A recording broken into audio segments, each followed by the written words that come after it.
You listen to the AZ Wildcats podcast presenting sponsor Neutral. All right, welcome to presented by Neutral. They're supporting us this Territorial Cup week. Hey, Juve won.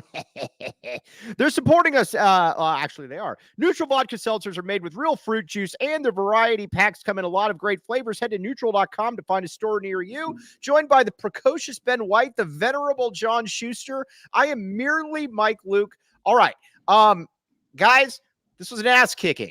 59-23. I'm not super satisfied with how the final score was, but at the end of the day, Ben, the Wildcats did what they needed to do. They stomped out ASU.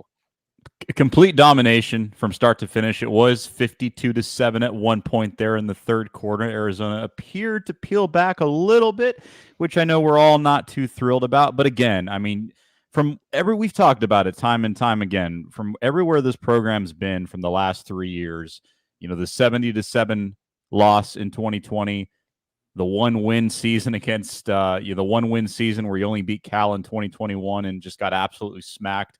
It really did a good job of just summing up just everything this program has been through, and the fact that the hard work and the recruiting and everything this coaching staff and these players have done, it's paid off. And tonight was one of those nights and was one of those games where you just have to enjoy it. Noah Fifita was awesome. T-Mac was awesome.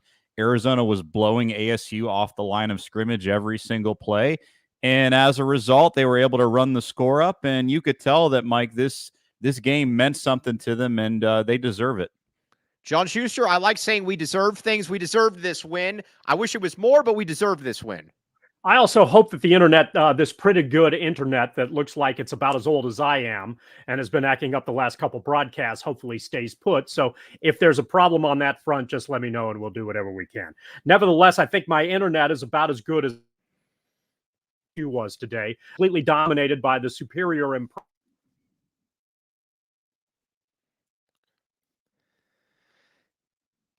post-game shows like this is just a celebration for the folks who are watching and listening. There isn't a whole hell of a lot you can do to break it down. It's clear that Arizona was the better team. Fifita had great numbers. Obviously, McMillan put up some fantastic individual numbers as well. There was a lot. This was, there's credit on the bill, and that bill comes due. All right. So, if that's where we are, then, yeah. And that's obviously it's a good performance for Arizona. It was a great performance by Arizona, and I really think this was kind of the full the gamut right here of where Arizona has been, where they were. Think about it again 2 years ago when Jedd Fisch is in his first year here at U of A, and now, by the way, John Schuster, you look spectacular right now. Tell your internet to stay just like that. We like that, John Schuster. All right, but this is this Arizona was just better at every position almost. And that's really, I think, just kind of a testament to the talent that Jedd Fisch has brought in. We're going to talk about the individual players, but this was the difference in talent, I think, was about as stark as it was when Arizona lost 70-7 3 or 4 years ago. Yeah, I mean, you look at the line of scrimmage alone. I mean, every single guy, even if we're not talking talent and each individual player, I mean, just looking at it from an eye test perspective, Arizona had at least 15 to 20 pounds on every single one of those guys on the lines alone. So you look at that, you look at the fact that ASU didn't really have much options when it comes to quarterback. Obviously, their quarterback couldn't go that first drive. And then Borgay, who I think at times this year has shown promise and I think has been the best quarterback for ASU, wasn't available due to an injury. So ASU was shorthanded. They were also without their best receiver. So going into this fight, they really didn't have much of a weapon to go in there with. So that Arizona had the clear advantage from the get-go. But I think, in a game like this, you never know, right? And I was pleased to see the way that they came out in that first half, just being aggressive, getting the ball down the field. Yeah, some people probably maybe wanted to see them run the ball a little bit more, but I loved the game plan in that first half where you just sit Fifita back there. He's got all the time in the world because ASU had absolutely no ability to get to him whatsoever. You sit back there, you find T-Mac, you find Cowing, you find all these guys and just really keep your foot on the gas pedal. And that's what this team did for the majority of that game. And they were better up and down at every single position. They looked like the more comfortable team, and they looked like this meant something to them. I mean, it's the ASU Arizona game. Of course it's going to mean something, but we've talked about it. There are guys still on that roster from 3 years ago during that brutal loss, and I think the coaching staff has talked about it behind the scenes, and the players have certainly played out their frustrations in the sense that they want the revenge. And tonight was a revenge game. It was well-deserved, and it's a nice little dress rehearsal for what could be coming next, guys, because, oh my goodness, this team has won 9 games and they're going bowling. Let's not forget that. John Schuster, just the talent overhaul. And again, we're going to get into the specifics here in a second. I think it's stunning, to be honest with you. From where we were 2 years ago in the midst of a 20-game losing streak, probably the worst team in Power 5, to, let's be honest, this is probably, if it's not a top 10 team in the country, it's a fringe top 10 team in the country. That is a remarkable turnaround that I think we still need to be emphasizing home. Yeah, it's absolutely astounding. And one of the things when you guys were talking just a couple moments ago, and you were talking about the one team that was overmatched by about 15 pounds of a limit of skill players, and the problem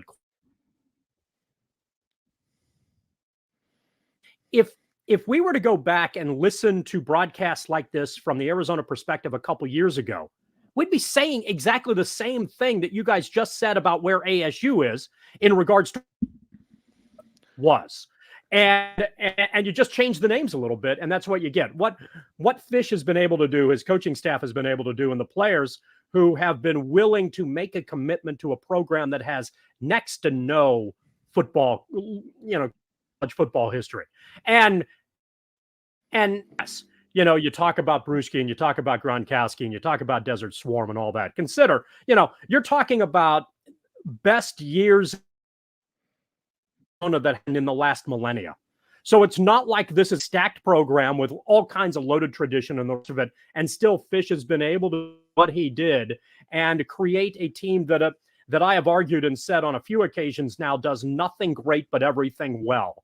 And they may be, whether they're a fringe top 10 team, you can certainly favorably make that argument. Or if they're generally speaking, a 15 team that gets an interesting challenge in a bowl game here. At the very least, they're one of the steadiest teams that I think we see on the national stage. And it's a remarkable place for Arizona to be. And in today's game, I think we all had a pretty decent idea that it could be ugly. I'll admit to you, I didn't think Arizona had the offensive firepower to score 59 and figured that ASU, while it would be overmatched today, it wasn't going to be the bloodletting that this ultimately was. But Arizona showed that once things got steamrolled, the defense put them in great position, and Arizona on the offense end found mismatches, was able to take advantage of them, and numbers do tell the story. And when it's a single game record and receiver has 250 through the air, then you're in pretty good shape. Right. All right. Now, with let's talk about Noah Fifita. Let's talk about T-Mac. When T-Mac came here, obviously a 5-star wide receiver, he was viewed as one of the maybe the best recruit that Arizona's ever gotten. He's really putting an emphasis on that. And it really goes to show you, too, just how little I think national media folks watch that he wasn't named as one of the 10 finalists for the best wide receiver in the country. Louis Riddick, who I thought did a great job broadcasting. Big fan of Louis Riddick. More Louis Riddick, less Rod Gilmore.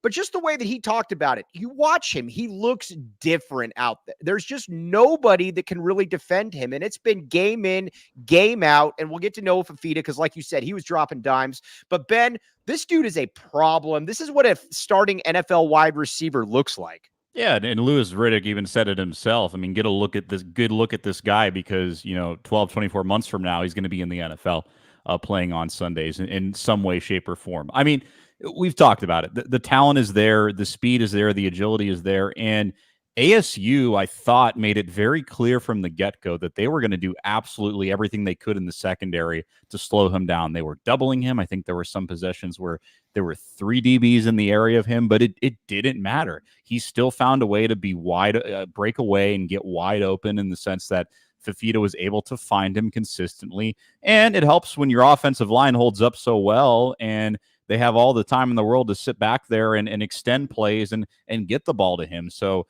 I thought that he was fantastic. I think the chemistry between him and Fifita goes without saying. It goes all the way back to Servite, as we all well and know. But at the same time, Fifita's got a really good knack of just finding the wide open guy. And I think T-Mac is somebody who understands, I think, the plays a lot more, thoroughly than maybe another receiver. I think that anytime you put him on the field, it's got to be a game changer, and it's going to be something that defenses are going to be very scared by, just because of his presence and everything that he can do. And he's absolutely one of the best receivers in the country. Forget top 10, I would say top 5. Marvin Harrison Jr. obviously goes without saying, but I think after that, Mike, the conversation's wide open, because when I look at the numbers across college football, I look at some of these other players, there's not quite a player outside of Harrison Jr. that's doing what he's doing this season.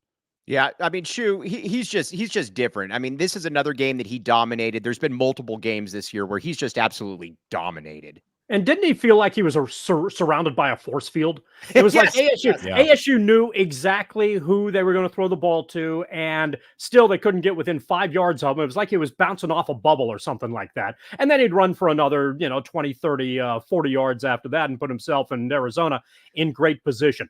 Let me try something. Let me try a little tech on this area. Why don't you guys row the galleon for a little bit? You're actually fine right now. Keep it going. Okay, if it breaks up again, tell me, and I'll try to reset. I will give you the middle finger, and I will tell you to reset. Yeah, perfect. Actually, all right. Sounds good. All right, yeah. Let's talk a little bit about Noah Fifita, but first, with Kevin Woodman here. Kevin Woodman was always the one that was the master of reads. I can never come close to Kevin Woodman's reads, but let me try. Shady Rays. We have hung out with Uncle Kev. Uncle Kev always has the best sunglasses possible. We have pictures of Kev with sunglasses on, even though Kev doesn't like pictures being taken. Shady Rays, my friends. Shady Rays for the great Kevin Woodman and for many other folks. Check it out. Shady Rays is currently in the biggest sale of the season for Black Friday. Don't miss out on all of the best deals for shades, snow goggles, and prescription sunglasses. Go to Shady Rays and try for yourself. The shades rated 5 stars by over 250,000 people. And Circle K. Ben White, when was the last time you went to Circle K? Last week. All right, that's what we like to hear. Circle K, my friends. Check it out. I was at the one on Grant and Oracle. Guess what? It was packed. There was a person coming in there that shouldn't have been in there. And guess what? They all, because it's a community at Circle K, they told him, you must leave, go somewhere else. And he went to the Jack in the Box to cause problems. But at Circle K, it's a community. Join the inner circle today. You will thank me later, as always, for free by downloading the Circle K app. Terms and conditions apply at participating locations. Visit circlek.com for details. All right, Noah Fifita. I texted this to Schuster. Schuster did not respond, which is generally par for the course. I don't blame him, because generally when Schuster responds to a text, it's going to be on here making fun of my hyperbole. But the way that Noah Fifita navigates the pocket, the way that he climbs, the way that he moves around and buys time, it's a little Russell Wilson-esque. He just had a good Russell Wilson, not this Russell Wilson. But you watch him, and he is a unique football player in how he understands football, guys. And spacing. There's something to be said about having it's an interesting era, I think, in football in general, where, traditionally you had a drop back passer, and the Packers passer stayed in what was called the pocket, and offensive linemen would try to create, in essence, a bubble to give the quarterback space to throw within the hash. But now there's a lot more rotation and movement going on from back and forth. But one of the things that's interesting is the ability to pockets are a lot more fluid now. but that doesn't necessarily mean that you have to scramble toward the sideline and kind of make desperation passes toward the sideline up the field. Sometimes you can move within the pocket a little bit, maybe step up a couple steps, work your way back, and then try to navigate depending on how the defenses are trying to play against you, and buy yourself just enough time to make some good throws. And so it's very impressive that Fifita has this skill set, and it gives him time and then allows him to set enough to be able to make more often than not some very accurate passes. Do you think that, is this something that's just, I've always wondered this with the quarterback, is this something that's just inherent? Do you just have this? Because again, this is a freshman quarterback that plays like he's now again, he had the one bonehead pass. We'll forgive him on that. That's okay, Noah. We forgive you. But I've always wondered with the quarterback, is that completely inherent? Because I don't think that you can necessarily teach what he's got there, Ben. Ask, coming from somebody that never played quarterback to somebody that also never played quarterback, the great Ben White. I played in practice in high school, but that doesn't count. You played for Jeff Skurin. Yeah, exactly. I think it's interesting because, he's obviously somebody who's been, anybody who's watched him closely, and you've talked to the family and you've talked to people close to him, and we've heard it. Anybody who's watched him closely has said that anytime this kid gets on the field, he's not coming off. He's that talented. I think from a intelligence standpoint, he understands offenses. I think he's a nerd, quite honestly, when it comes to playing quarterback. And, our good buddy Brad Allis talks about it all the time when we're referring to quarterbacks and what makes somebody great versus somebody good. It's the fact that they're just somebody who loves football. They geek out about it. They're nerds about it. And I think somebody like him is very dedicated to his craft. I think when you're undersized like that, you have to play with a chip on your shoulder, because growing up all the way from middle school to, at this point now, Division I at the college level, nothing's really going to come easy for you. I mean, You're undersized. You're definitely not going to go into a program and be handed the reins as a starter. So somebody like him has always had to compete his whole life. And I think even when you're at the top and when you get into that position of being a starter and being the main guy, you never forget that. And he's somebody who carries himself that way. He doesn't make a lot of bad mistakes. I get the one throw today, like you mentioned, but I'm not going to hype too much on that. But he's very smart with the football. And if something's not working, the first read or the second read, it's not an issue for him. I mean, He'll break out. He can extend plays. He can use his feet when need be. So definitely, some Russell Wilson, Kyler Murray qualities to him. And I think, in terms of the future for this program, you return most of the guys next year, and he's only going to get better. And I mean, he's shown it game after game this year. The Colorado game was a slight step back, but they still found a way to win, and he stepped up and made plays when it matters. But point being, Mike, he's so young and he gets better every single game. So for me, as long as he stays healthy and things continue, the sky's the limit for him. Shoo, I said Mike Bibby. Go ahead, sorry. No, you're cool. You're cool. I think the gist of it, one of the things that maybe helps in this regard too, in terms of being patient enough not to always want to rush out of the pocket to act like you're just trying to save your life, is maybe Arizona's offensive line has improved significantly as well. And there might be a couple players on that offensive line that can give you a little bit extra time. So if you've got some rushes, let's say, on the edges, and they try to work themselves around the edge, you can move inside a bit if you've got some, a little bit, if you have some protection immediately on the inside, and then you can navigate a stepper here, step or two here, a step or two there, and just work your way through, kind of like a mouse in a labyrinth. And then you find enough of an open space, and you're able, because all you're trying to do is buy yourself an second and a half until somebody gets open and you're in a position where you can make something happen.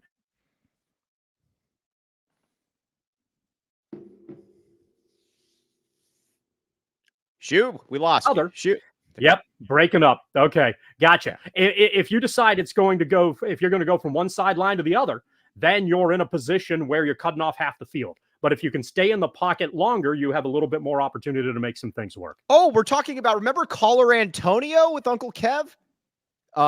Yes, we all remember Caller Antonio. The prison wallet, Uncle Kev. Yes. But Fifita to me is that dude. Fifita, again, I said it before, I'm going to say it again. Fifita to me is Mike Bibby. In that he doesn't pass all of the he doesn't look like Allen Iverson crossing people over, or he's not going to slam in your face like a Michael Jordan or something. But he's smarter than you. And guess what? If he's your quarterback, you are probably going to win that game. Now, I'm going to date myself right here. A lot of people wish they could date themselves, but I am going to date myself. Ben White is not alive when Mike Bibby was at the U of A, to my knowledge. Ben White, how old are you again? Not true. Not true at all. What year were you born, Ben White? 96. I don't know, Ben. When's your birthday? Because he was because he was 96 as well. All right. Either way, you knew you were going to win the game. With Fifita, you just get a sense that you're going to be in a very, very good opportunity to be able to win games. And he's just got something about him. And it also helps that he's got good wide receivers.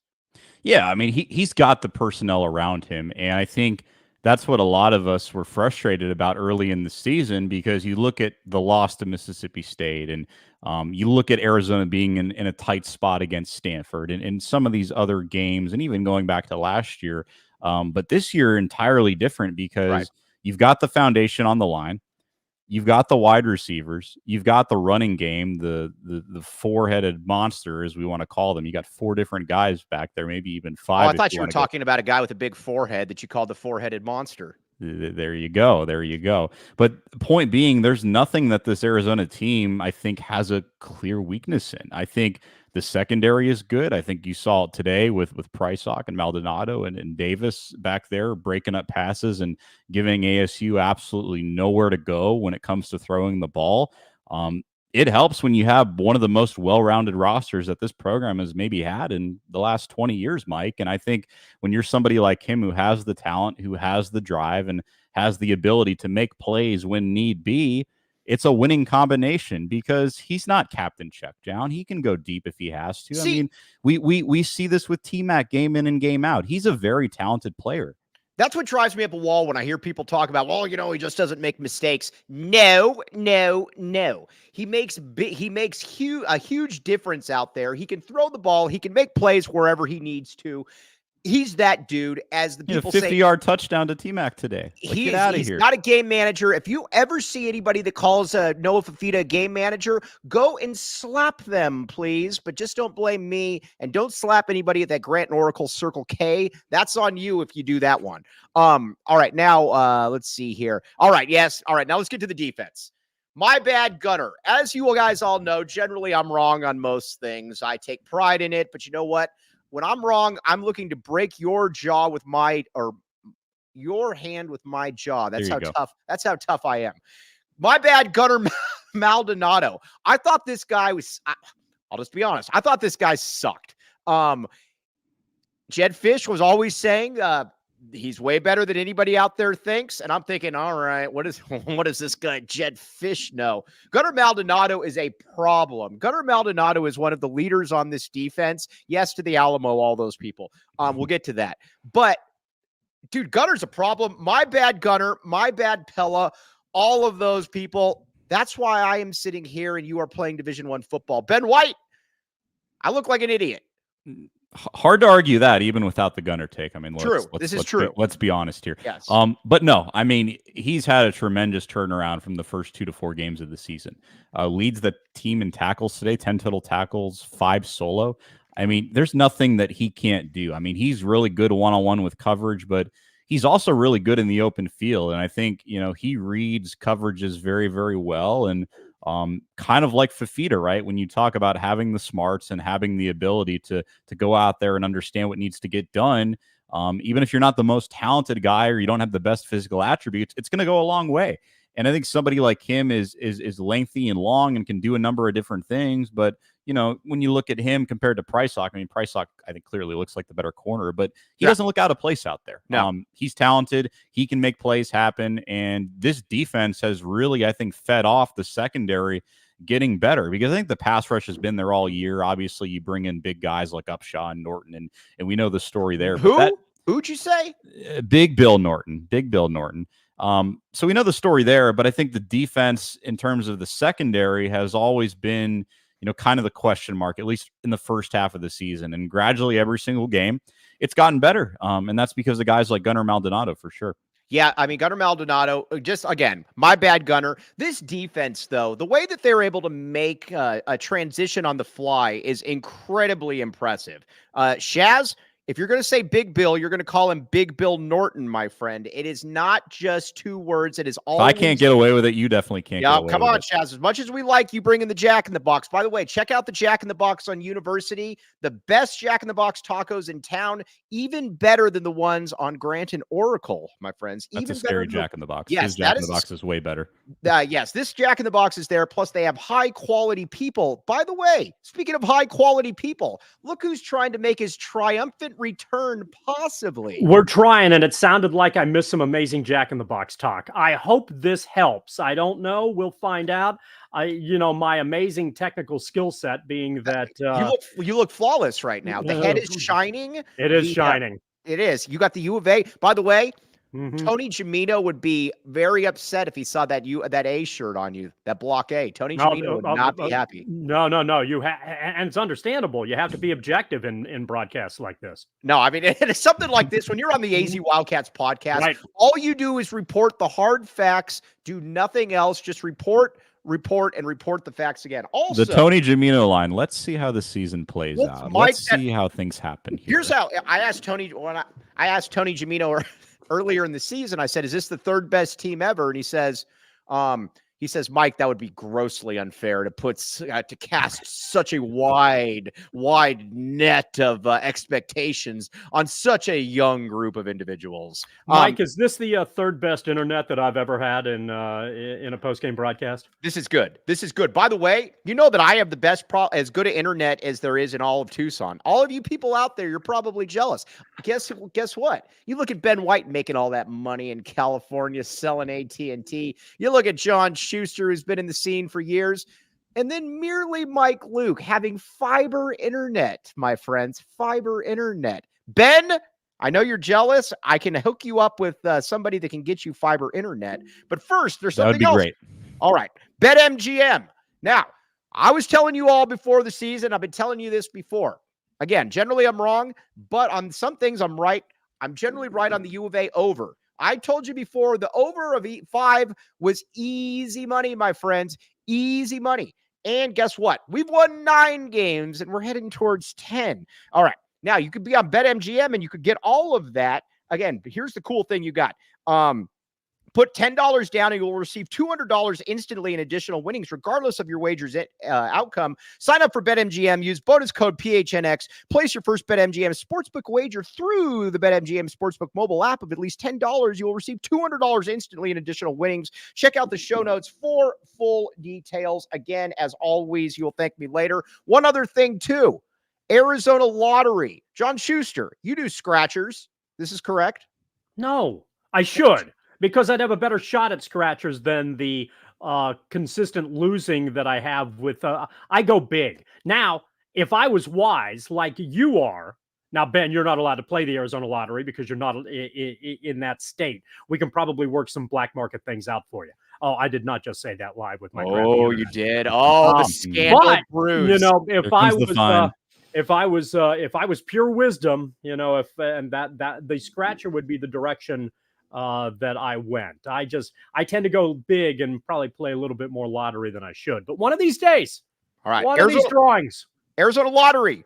Go out and buy your holiday scratchers today. Again, Arizona Lottery. By the way, Ben, you're getting compliments on the facial hair left and right. It does look kind of gangsta. Kev, maybe I will sing before we get off. Again, people on there, if you want me to sing, remind me to sing, and I will sing before we get off. I promise. Probably some Whitney Houston, because, again, I have been listening to Whitney Houston, the greatest love of all, today, and it's good. I'm actually writing that down in my reminders as well. But we got to talk about the defense. What the defense has done all season, fellas, has been remarkable. They've made great adjustments, and let's be honest here, that first drive for ASU was garbage for Arizona. You had a tight end in there who was no threat to throw, and it looked like Arizona had never seen the read option in the past, and it looked like they had no idea what was going on. They settled down and they realized, guess what? When Jalen Conyers is a quarterback, we don't have to worry about him throwing the ball. And then they stopped it. How many times this year have we repeated that refrain. That Arizona's adjustment on the fly.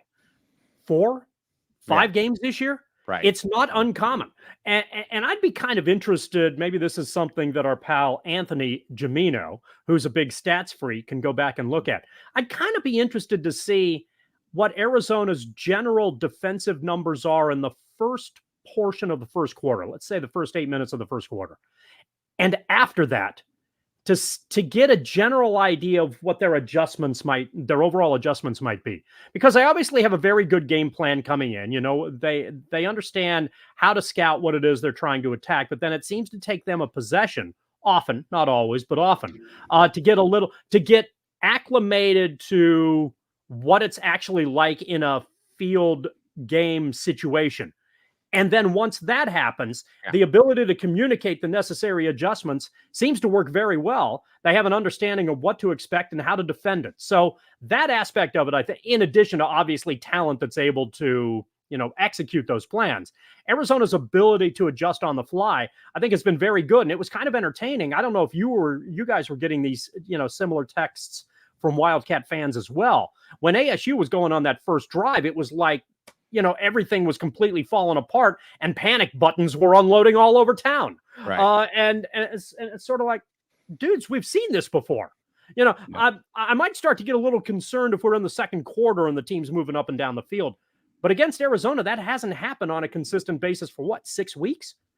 Yeah. And that's so why did we have any belief it was going to happen today? And that's something, Ben, that we're not used to seeing. And, we got to give Johnny Nansen a lot of credit. Got to give Dwayne Aquina. Again, I believe Dwayne Aquina has played a very important role in this.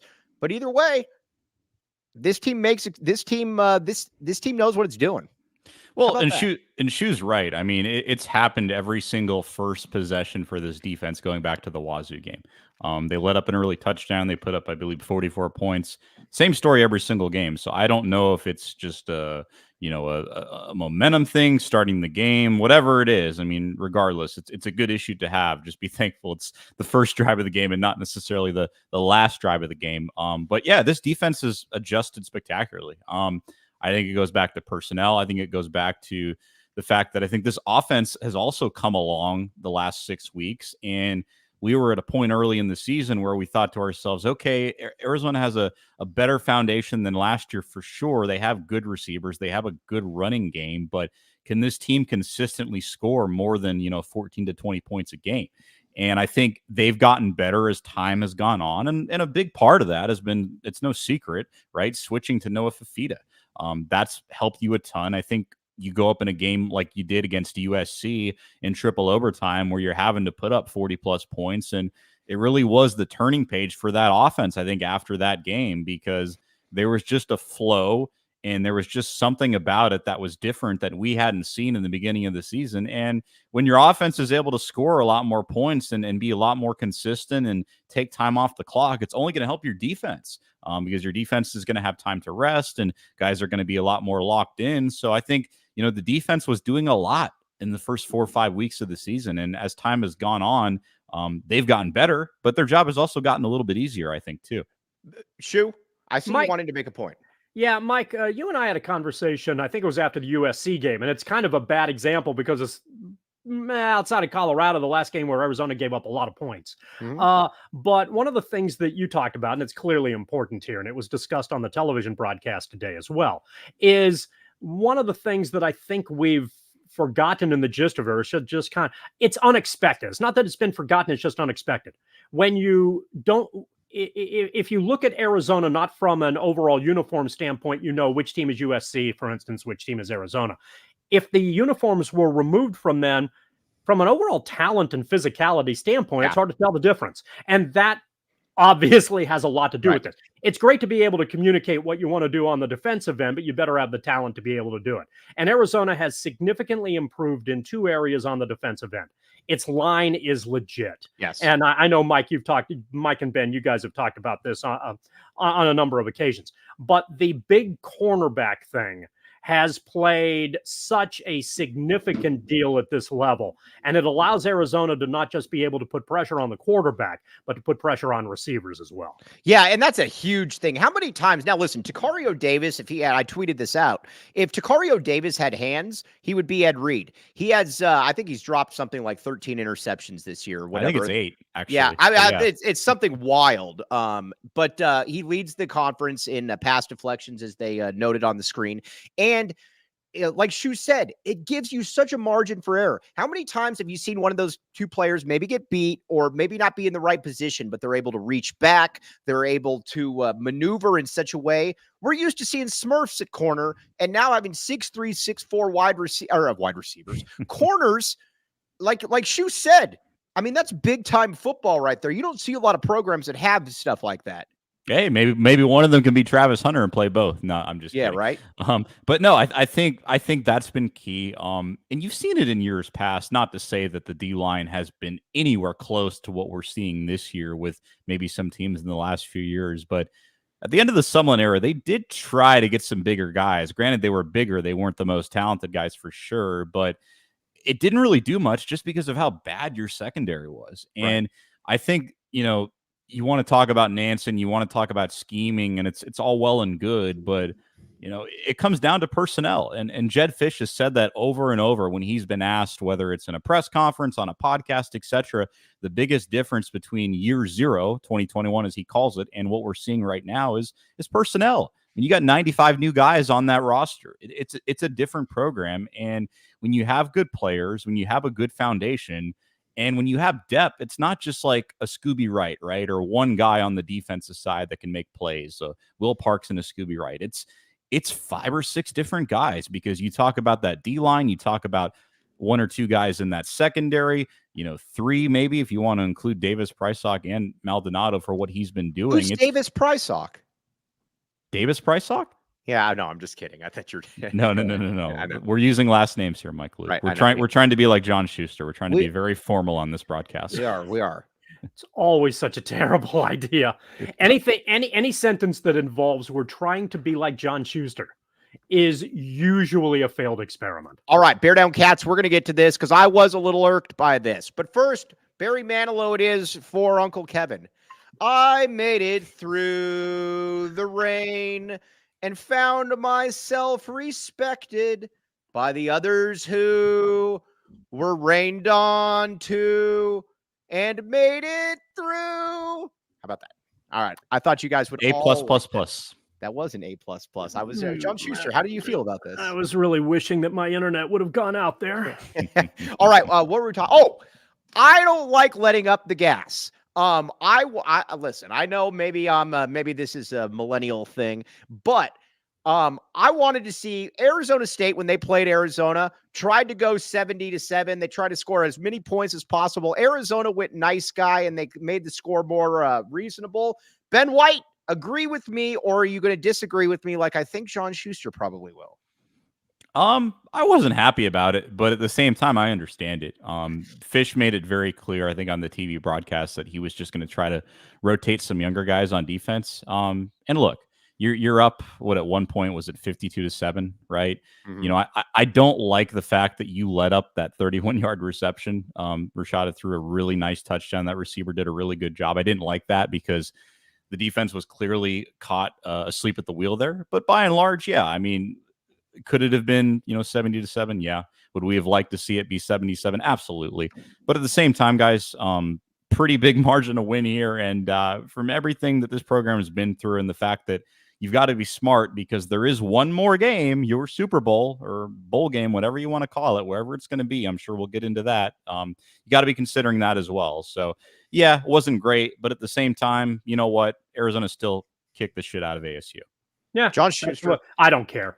It's one of, and I know I got plenty of texts as well. Get to 70, hey, if you got 70, fine. If where it was after a while, it was almost embarrassing to watch, and it was kind of boring.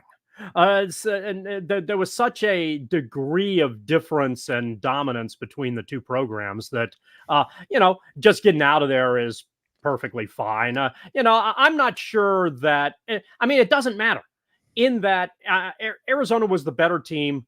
ASU 3 years ago or 2 years ago or whenever that was, when they ran up 70, it was ugly. And, it was up to Arizona to try to stop them, and they couldn't. ASU couldn't stop them today, but, there may be people, if there's if ASU can have a resurgence, things come around. There may be freshmen on that roster who remember Arizona put up 89. There's a fan base up there of at least 15 people who still care about ASU football, who are very upset about, understandably what happened today. We've seen what ugly football is. This is the University of Arizona. There aren't a lot of programs at a Power 5 level that know what ugly football is more than Arizona does, and have a fan base that's gone through a lot of this. A lot of this. ASU's going through this right now. Are they able to work their way through it? I guess we'll find out. Yeah. Arizona has done a very nice job of it. Arizona dominated the game. Lots of Wildcat fans are rightfully celebrating. It feels good after the 70 spot that ASU put on them. But in the overall grand scheme of things, you dominated who they were. You move on from there, and that's the way it is. And both of these schools still hate each other, and they're going to act like it next year. And real quick before we move on, the difference too is Dillingham's out there and he cares. Kevin Sumlin didn't care.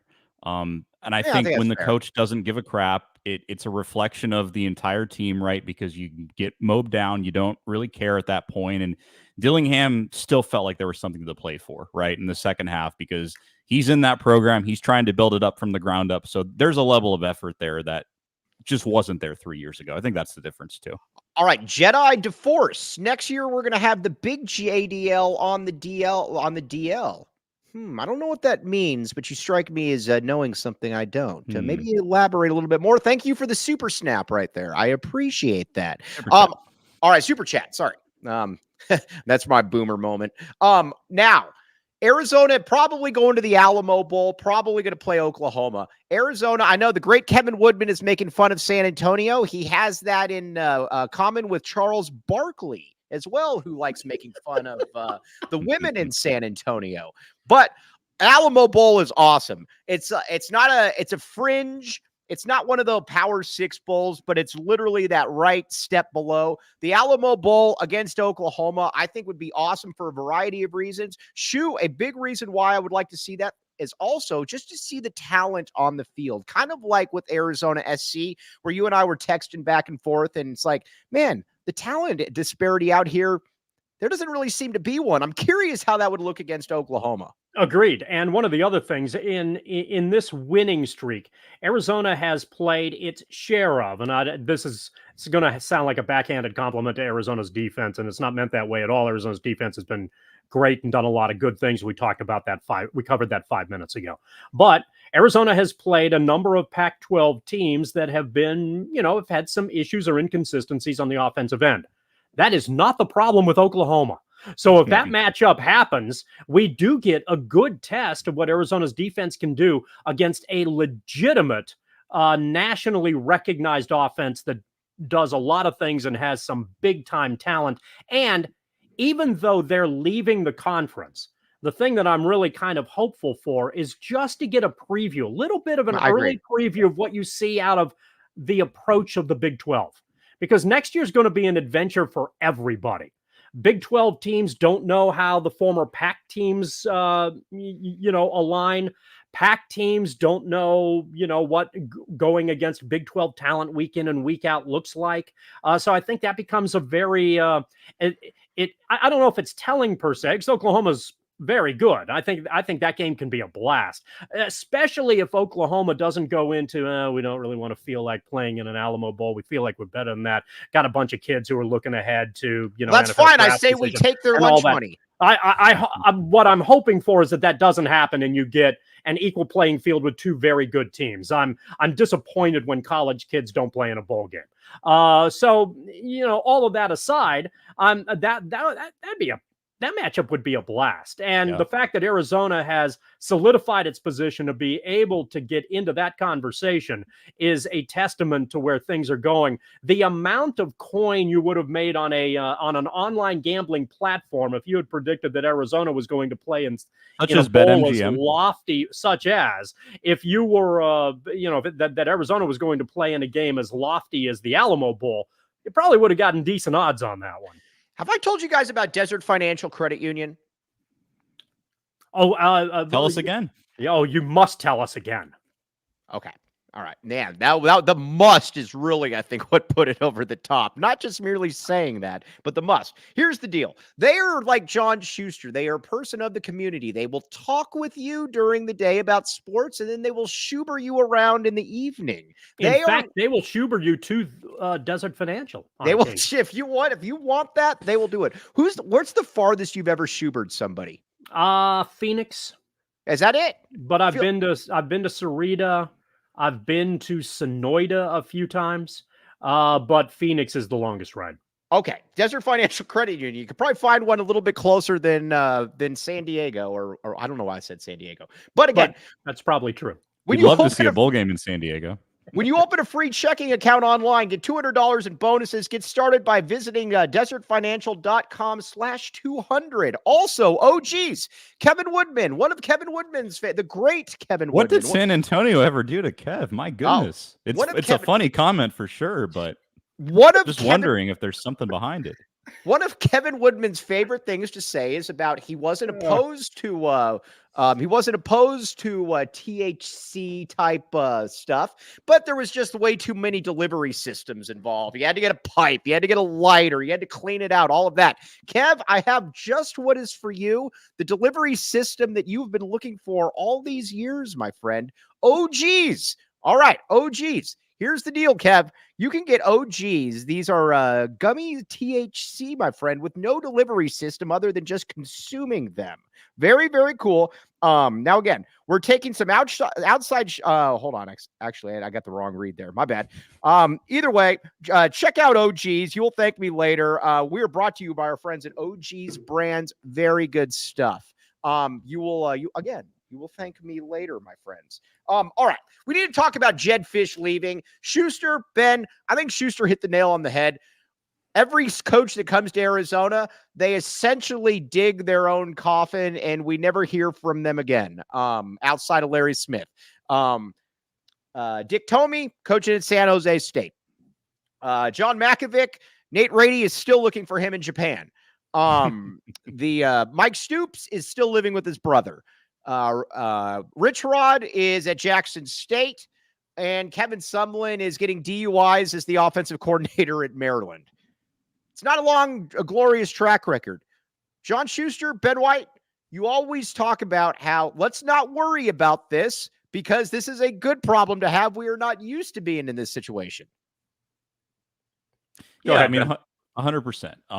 And I think if you're an Arizona fan, you have to take it one step at a time, right? Enjoy the now, enjoy the 9-win season, enjoy the bowl game, and whatever happens, happens. We've speculated and we've talked about, if you're somebody like Fisch, what's going through your mind and, the program that you've built and the fact that you've made it very, very clear that you want to be somewhere where you can say, yeah, this is mine. This is something that I've built from the ground up. We feel that we can win here. He's already proven that he's able to get the recruits that he needs. He's killing the game with NIL. And I think with the way college football is just in general now, it's changed so much over the last 24 months where you look at some jobs like A&M and you look at maybe some of these other jobs opening up. I think Michigan State's a better example. With the way it's structured and the way that you can bring guys in and recruit, it's not a no-brainer like you would think maybe 5 to 10 years ago. Right. I wouldn't leave Arizona for Michigan State. A&M maybe is a little bit of a different story just because you have the money and the NIL resources. But again, I certainly wouldn't say it's a done deal if anybody's looking at anything. So, you just need to see what happens. Haven't really heard anything one way or the other yet. I think by all means, as long as Jedd Fisch is your football coach, he's your football coach. And you want people to be calling him because that means your program is doing something successful. Just remember that. Shoot, he'd be walking away from a really nice situation. Yes, he would. And there are two different, I think probably plenty of different schools of thought here. It's all speculative. I think it would behoove Fisch to stay and continue to build something that's good with an opportunity in a conference that doesn't have, at least on the outside, it has a lot of good teams and a lot of good programs. And there's a lot of Texas talent in what is going to be the Big 12. But Arizona appears to be going into that conference with an opportunity to be a factor. And there's a lot to be said about that. But we also all understand that there's a money thing at play here. And so, from a money standpoint, if you're an SEC or a Big Ten school, and I think the Michigan State example of my understanding is that Jonathan Smith at Oregon State has signed off on that. Yeah, correct. He's the new that deal is done. But I understand that from his standpoint because at Oregon State, you don't know what conference you're going to be in next year. You could be playing Grand Canyon next year. Right. Yeah. And from a career standpoint, as much as he probably wanted to stay in Corvallis, you're getting paid a heck of a lot of money and you're in a major league to do it. And you know that Michigan State has some stature and you have an opportunity to do some good things. I get the Jonathan. I totally get the Jonathan Smith move. And I think it's a good hire for Michigan State. But the greater concern here, I think, if you're looking at it from the other speculative money alone standpoint, is that because of television deals, the SEC and the Big Ten have twice as much money per school to throw at potential coaches. And that makes it difficult, potentially, for teams in the Big 12 and teams, that used to be in the PAC-X, to be able to go head-to-head with that. And so if Arizona is in that contingency, then what I would do behind the scenes, you always have to play contingencies here. I would reach out to Fisch if Fisch gets to the point where these conversations are legitimate and not just speculative, or if Fisch doesn't kibosh them fairly quickly.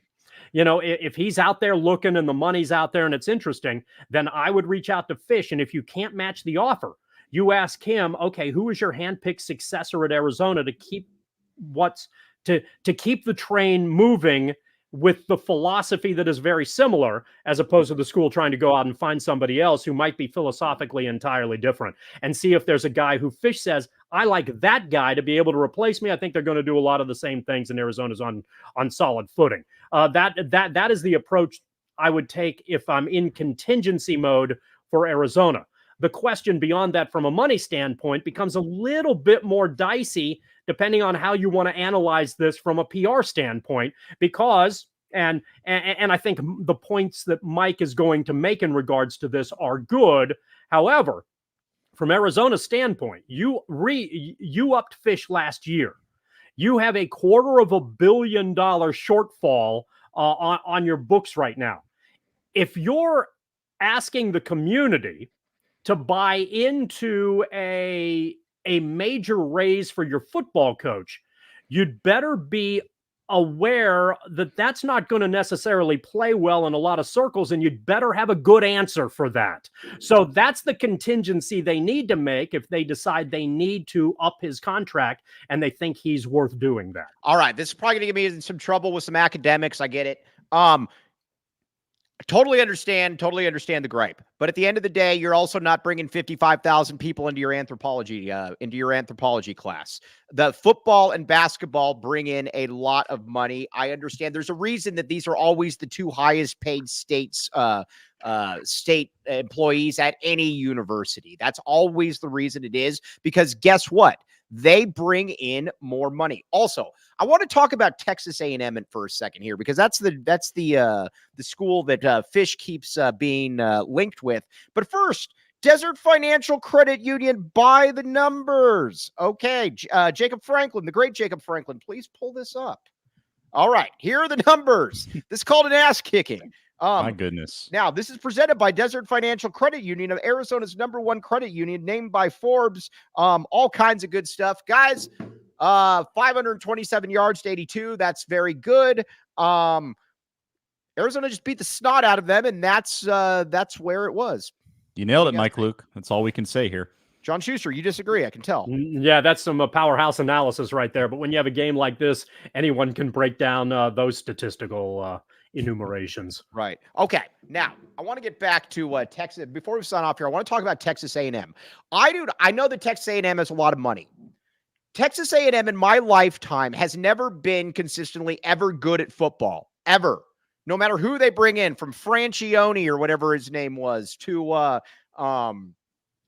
obviously Kevin Sumlin, to Jimbo Fisher. They have never been good at football. And again, good, I mean, relative. They've never been nationally relevant at the highest level, maybe a year, but Arizona's been that, a year here, a year there. What I wonder if there's something going on at A&M, and here's my only reason why. Jimbo Fisher left Florida State, and Jimbo Fisher, you look at Jimbo Fisher's resume at Florida State, he won a national title. He had 5 or 6 top 5, top 10 finishes. The guy obviously could coach. He fell flat on his face at A&M. So maybe there's something weird to me about the whole A&M situation there, fellas. Sometimes maybe if you're Jedd Fisch, maybe you wait for the right opportunity. What say you guys? Yeah, and I think he's in a position to do that. Jimbo, it's interesting, and I could be off a little bit on the details. From what I remember, obviously they paid him a lot of money, right? But he came in there, and there was a lot of mess to be cleaned up behind the scenes, so he didn't exactly have a great start there. But yeah, that program is weird. I mean, they, like you said, Mike, I mean, you look at the win-loss column over the last 20, 25 years, and they've had some good years, and they've done some good things, and they've produced some good players and some talent, no doubt, but there just has been no consistency. And I think there's somebody behind the scenes, obviously, that is basically driving the direction of, okay, it's national title or bust every single game. Kind of like when you look at Michigan or Ohio State, how it doesn't matter if Ohio State's undefeated. If they're going to lose every single game against Michigan every year, it doesn't matter. I think A&M kind of has that same mentality when it comes to their football program. And if you're somebody like Jedd Fisch, I think you have to understand that. I think you have to realize that if you go over there, I don't think you're going to be given the time that you would be given at a place like Arizona. And going to the SEC and competing with all these other schools, it's certainly not impossible, but it's not easy. I think in a weird way, he has had an advantage just being out here in the Pac-12, was the Pac-12, just because you had access to Southern California. You had access to some of these other Texas kids that maybe the top echelon schools didn't want. And I think when you go to A&M, recruiting obviously is going to be a lot easier, no doubt about it. But from a fit standpoint and what you're looking to do, you may not be able to get the kids that you think you're going to be able to get. See, so if I were him, I'd be looking at that a little bit more closely. I think the comparison or the way that A&M approaches this is a lot like Georgia. There's a little bit more, and I feel like they think Georgia is sort of their model. Keep in mind, Georgia's a good football before Kirby Smart. Yeah. Georgia's a good football program that everybody keeps constantly telling you is top 5. They're knocking on the door. They're ready to break through. And they finished the season 8-4. And you're kind of wondering, I think that guy's a pretty good coach. I think Mark Richt's okay coach. I think, those guys are all, they got a good track record and the rest of it. Why everybody keeps telling me how awesome Georgia is, and Georgia never gets awesome. And then Georgia finally made the hire that made them awesome. I think A&M's thinking, well, if Georgia can do that with that kind of track record, so can we. And we've got the deep pockets and we have the money and we can make this happen. The problem that I think is taking hold at A&M, and it's a problem with a lot of schools that have some variation of this mentality, is that they live in a TikTok era of instant gratification. They want to win now. And when they can't win now, they don't necessarily look at the longer tenure. They have this, well, it got to be better in 2 years. And then because money clearly doesn't matter to them. Right. They have $76 million on a buyout. And you don't even know who the coach is going to be to replace him. Right. So if your former coach that you just got rid of signed, what was that, a 9-year deal at $90 million, and you were willing to pay out right. $76 million on the buyout, then what's your next coach going to make? Or what is the next, what is that negotiation going to be like? Because the coach that comes in and says, look, you just paid this guy 9. Why don't you, hey, inflation, where I guess you're paying me 11, right? With an ironclad buyout as well, whatever the number is. So my guess is that A&M is going to continue to shoot for the sky. But then at some point, they're going to have to think, you know what, damn it, we got the guy. They're going to have to not approach things like Georgia. They're going to have to approach things maybe like Michigan. And you're going to give Harbaugh an extra year or extra two. And even though he loses in that rivalry game and to some of the ranked teams, and you start to hear buzz that maybe things are working against them, they're going to make a change, you eventually break through and you're the team that's in playoffs, and then you try to build from there. There's going to have to be some patience there eventually. But the thing that they also have, and consider, if you're willing to pay a coach, and if you're willing to pay to get rid of a coach, what's that, $150 million investment in your coaching staff? Right. Then if you have that kind of money, how much can you pay players?